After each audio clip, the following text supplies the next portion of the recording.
Ni kipindi cha Lala Salama ambapo kampeni zimechacha. Kama unavyosikia from the background, you're going to hear songs of campaigning, people campaigning, trying to win the hearts of many people. Kwa kile ambacho nataka tuangalie leo, what are the factors that will determine whether Raila go to State House or go to Bodo?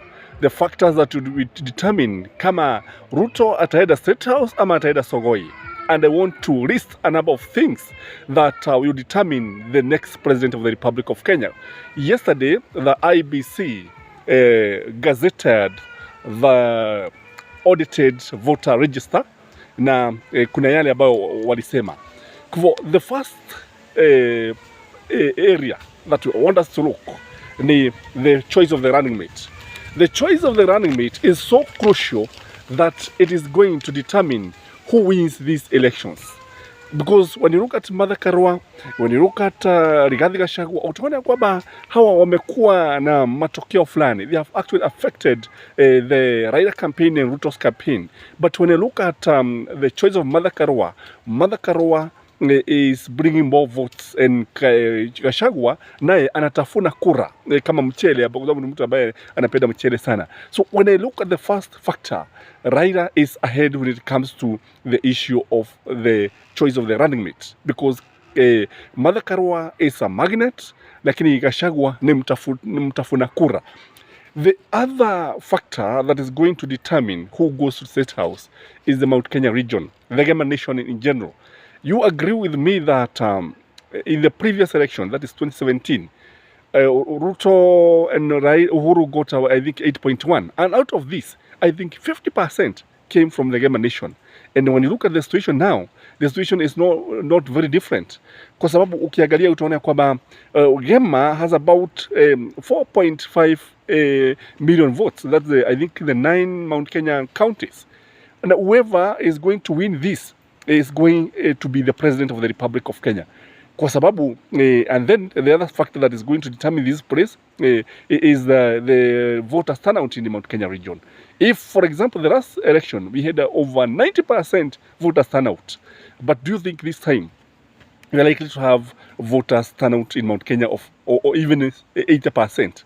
In fact, getting 75%, watakuwa wamejaribu sana kujitokeza. Na tena ukiangalia utaona kwamba during that time Ruto and Uhuru hawakuwa na upinzani mwingi, lakini sasa ukiangalia utaona kwamba Martha Karua amejitokeza na ameweza kupata kura nyingi sana katika sehemu hizi za Mlima Kenya. Kwa hivyo the Gema nation, yule mtu ambaye watampigia kura, because out of the 4.5 million votes, if anybody is going to get 3 million votes, he'll be home and dry.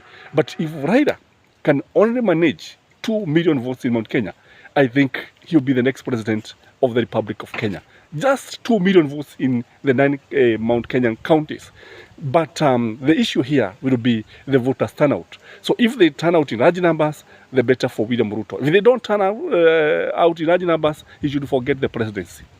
The other reason, the other part of the factor that is going to affect ni wazee.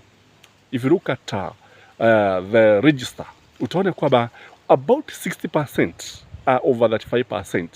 That is over men. About 60% ni watu ambao wamefikisha umri wa miaka 35. So these are the people who are going to determine who will be the president of the Republic of Kenya. Kwa sababu kama unaviona, Ruto has been banking on the youth, and the youth are only 39%, and that is approximately 8 million votes. Na ukiangalia utaona kwamba out of these 8 million votes, of course Baba akona watu wake, and tena ukiangalia utaona kwamba Ruto akona watu wake, and then the votes the youth don't vote in large numbers. You expect the voters turnout among the youth, this can even be as low as 20%, and 20%, that will mean about even 5 million. No, less than 5 million, because 50% is 4 million. So voters turnout for the youth is actually affecting Ruto. It's not even a Raila, because utaona kwamba when you look at wale watu ambao wamekuwa kimuga mkono, utaona kwamba wengi walio na umri wa zaidi wa miaka 35 wamekuwa wakimuga mkono Raila Amolo Odinga. So wazee are going to determine who becomes the president. So when I look at the third factor, Raila has an advantage of this. The other factor that is going to determine whether they go home or they go to state house is Raila traditional vote basket, kwa sababu hawa watu wamekuwa wakimpigia kura. They have been following Raila religiously.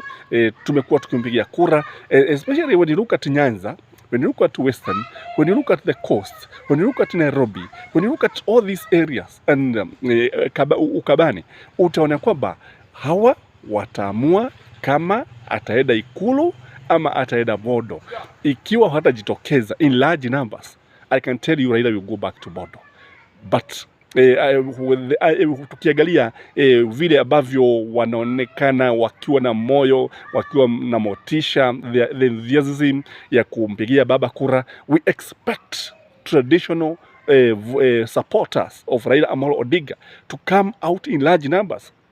Wakijitokeza wawe tuseme kwa mfano over 80%, baba will be home and dry. Kwa sababu tunaona kwamba in the previous elections for the 2013 2017 aliweza kupata I think 44%, and if he can be able to maintain this, basi tunaona kwamba anaweza kuwa ameshida haraka sana. The other strange thing that is going to affect the elections ni ugali, sebe. Unajua ugali, the price of commodities is actually affecting Raila Amolo Odinga, and I think the guys should come out strongly and defend themselves, because you see there are so many factors affecting the price of commodities. First of all, you know, the Russia-Ukraine war, na tena tunajua kuna mengi ambayo mfumuko wa bei, this inflation happened because of campaign, na tena because of corruption.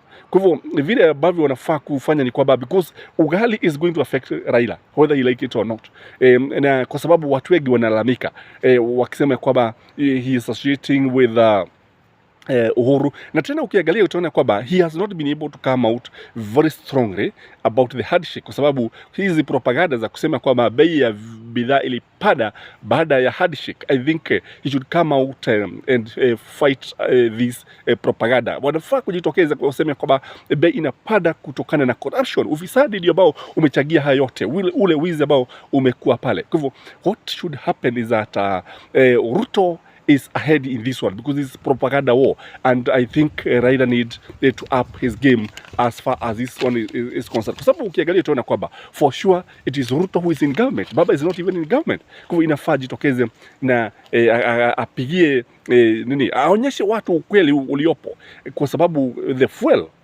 is affecting so many things in our country.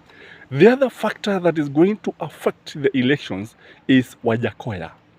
It may look strange, but Wajakoya will determine whether you go for the second round, whether you shall have a runner. Kwa sababu unajua nchi hii ina wavutaji bagi wengi sana, ukweli usemwe. Na if you look at Wajakoya hata ametisha kanisa. Watu wa kanisa wameanza kuona kwamba huyu ni mtu ambaye hatuwezi tukapuuza. If Wajakoya can only get 2 million votes, na hii nchi ina wavuta bagi wengi ambao tunawajua. If he can get kwa sababu anasema anaweza kuinua uchumi akitumia mihadarati, akitumia marijuana, kwamba if he can get 2 million votes, we shall have a runoff. Na kulingana nami nikiangalia naona kwamba huyu ni mtu ambaye hawezi akakosa milioni moja. You can even get that 2 million. Sio vigumu. Na if you look at the coming of Wajakoya is affecting William Samoei Ruto. Why am I saying this? Kwa sababu ukiangalia vijana wengi ndio wanahusishwa na marijuana. Ukiangalia vijana wengi ndio ambao wale ambao walikuwa wakimfuata Ruto, and they have now turned to be undecided, na wengine ukiangalia utaona kwamba vijana ndio wako katika upande huu. Kwa hivyo I think even Wajakoya kuja kwake inaweza kuwa ameletwa pale kimaksudi ili kumharibia Ruto, and he's doing it so well if that is the mission. The other thing that is going to affect the outcome of the August 9 elections is the IBC. Na ninapoangalia naona kwamba hapa IBC seems to be favoring William Samoei Ruto, and I have facts that I can state. For instance, how did he know that about 1 million of voters had been transferred to different stations? Alijuaje? this tells us that he has access to IBC. That means that akona watu wake pale, watu ambao wanamwambia vile ambavyo kunaendelea, watu ambao wanamwambia ukweli, watu ambao wanafichua siri. And as we talk now, three officials of the IBC are the investigation, kwa sababu kuna I think 10 counties which are questionable.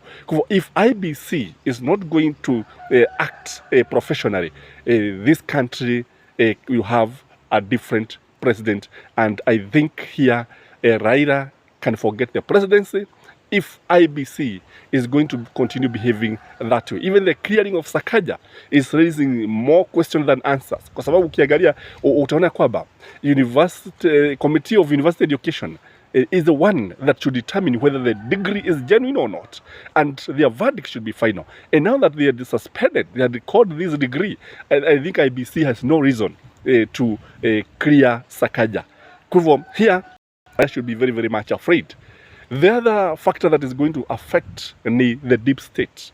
Hawa watu ambao wako pale tunawajua vizuri sana, ni watu ambao they have a lot of influence, and ni watu ambao wanaweza kujua mambo mengi. They can sway the opinion of the voters. They can even change the minds of the voters depending on the way they behave, the way they act.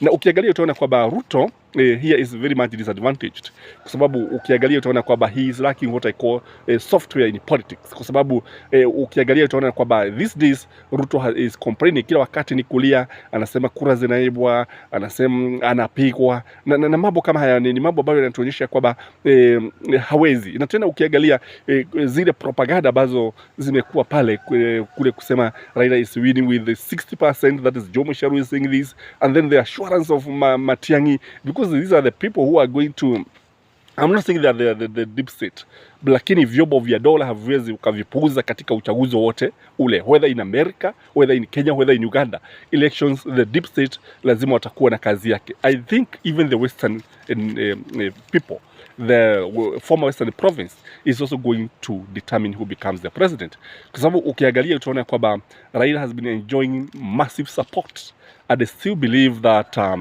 Ruto has penetrated western, igawa huenda asiwe na wale watu wengi ambao tunaweza kufikiria kwa nao, but I believe Baba is still ahead here, kwa sababu kile ambacho kilichopo ni kwamba Ruto cannot be ignored. It's also a force to reckon with. That's why we are talking about two horses. Lakini when you look at all these factors, utaona kwamba Baba has an advantage. The only place that he needs to check is the IBC itself, kwa sababu kuna more auditing is required, more transparency is required here. Na kile ambacho kilichopo ni kwamba gari sasa, the vehicle is on stage. Kuna magari mawili, moja la Ruto, lingine la Baba. Gari moja inaweza kwenda Baba, anaweza kwenda Bodo ama State House, depending on the way you vote. Lingine inaweza kumpeleka Ruto Sogoi ama State House, also depending on where you vote. And by the way, this is now the time that you should be ensuring that all the documents are in order. The ID, the voter's card, ensure that everything is ready now, kwa sababu hiki ni kama nilivyosema, ni kipindi cha lala salama. And that is my take. And if you are here for the first time, kindly subscribe, follow this channel, comment, let me know what you think about these elections. And have a blessed Tuesday. Bye bye.